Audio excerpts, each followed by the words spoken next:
पाकिस्तान की सबसे बड़ी पॉल्ट्री की इंडस्ट्री गुजरात में है। यहाँ पॉल्ट्री फैक्ट्रियों की तादाद 120 से जायद है, जिनमें हजारों अफराद काम करते हैं, जबकि इस इंडस्ट्री से जुड़े कारोबार से 3 लाख से जायद अफराद वाबस्ता हैं। चीनी दरामदाद ने इस कारोबार को बुरी तरह मुतासर किया है और गुजरांवाला की बड़ी फैक्ट्रियां बंद हो गई हैं, जो आर्मी और बड़े होटलों को क्रॉकरी फ्राहम करती थी। गुजरात में छोटी इंडस्ट्री है जहां कम कीमत मसनूआत तैयार होती हैं, इसलिए चीनी मसनूआत के सैलाब के सामने अपने आप को कायम रखने में किसी हद तक कामयाब रही।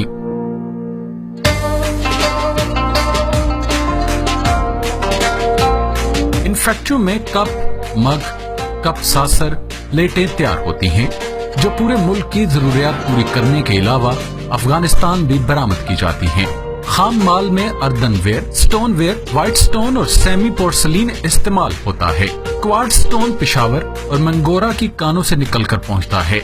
फेल्डस्टर स्टोन सिंध में नवाकोट और खैबर पख्तूनख्वा में सवात, हजारा और मानसेरा से आता है। चीनी क्ले चीन से दरामद की जाती है और दूसरे खाम माल के साथ मिक्स करके इस्तेमाल की जाती है। गुजरात में पॉल्ट्री कारोबार की तारीख बहुत पुरानी है। पुराने वक्तों में मट्टी को एक पहिए पर, जिसे चक कहते हैं, के ऊपर बनी महसूस जगह पर रखकर हाथ से घुमाया जाता और दोनों हाथों से इस तरह तराशा जाता कि एक खूबसूरत बर्तन बन जाता। वक्त के साथ साथ इस चक को घुमाने के लिए छड़ी इस्तेमाल होती और फिर पांव से घुमाने वाले चक बना लिए गए। इसके बाद बिजली से चलने वाली पुलियां इस चक की जगह इस्तेमाल होने लगी, जिनसे कम वक्त में ज्यादा बर्तन बन जाते।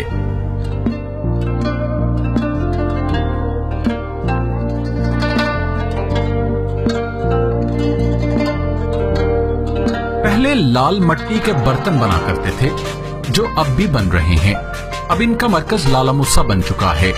इन बर्तनों में ज्यादातर मट्टी के प्याले, ग्लास, गमले वगैरह बनते और अब तो वाटर कूलर भी तैयार किए जाते हैं। अब आइए देखते हैं हमारे बर्तन किन मराहल से गुजरकर हम तक पहुंचते हैं। सबसे पहले खाम माल।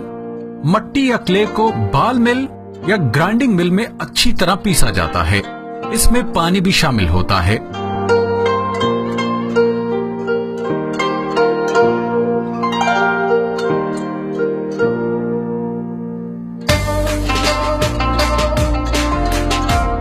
इसके बाद पानी निकालने का मरहला फिल्टर प्रेस के जरिए होता है।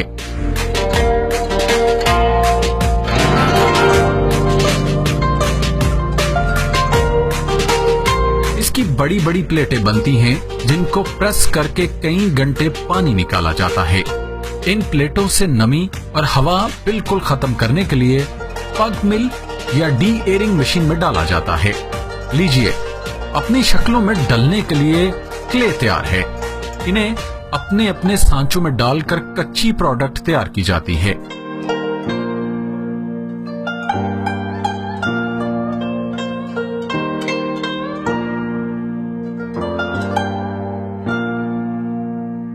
अगले मरहले में इसकी फिनिशिंग की जाती है।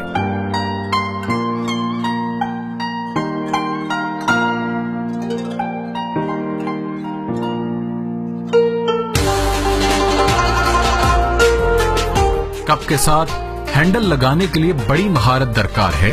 इसके कारीगर भी कम मिलते हैं।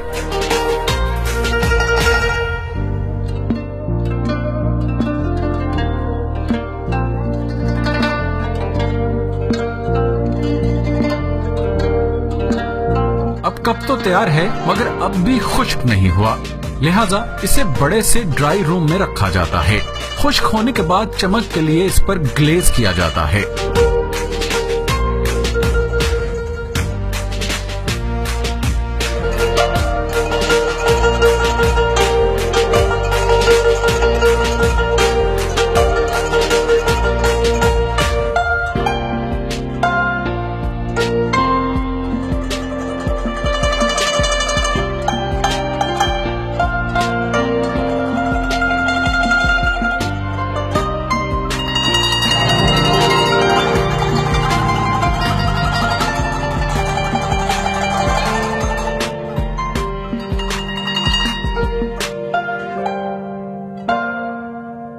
अब है दहकता हुआ मरहला।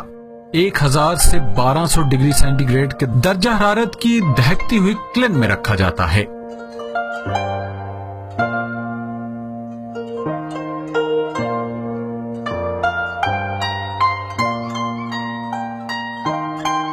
क्लिन में 3 सेक्शन होते हैं, प्री हीट, हीट और कूलिंग। पहले में दर्जा हरारत कम होता है, दूसरे में इंतहाई दर्जे का और तीसरे में ठंडा करने का अमल।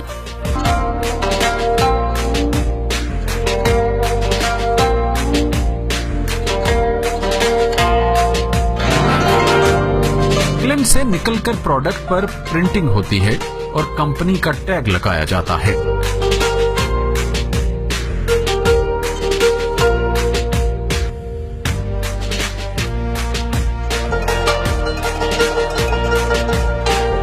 गुजरात की इस स्मॉल इंडस्ट्री में पोटेंशियल बहुत है, मगर सरकार की बेरुखी की वजह से बेशुमार मसाइल का शिकार है, जिससे मुल्क में रोजगार और ज़र मुबादला के बेहतरीन मौके जाया हो रहे हैं। पाटरी सनत के मसाइल पर हुकूमत का बहुत बड़ा सरमाया नहीं लगता। बस थोड़े से फंड्स और थोड़ी सी तवज्जो से इस सनत को मसाइल की दलदल से निकाला जा सकता है, मगर हुकूमत के ऐवानों में क्या कोई सुनने वाला है?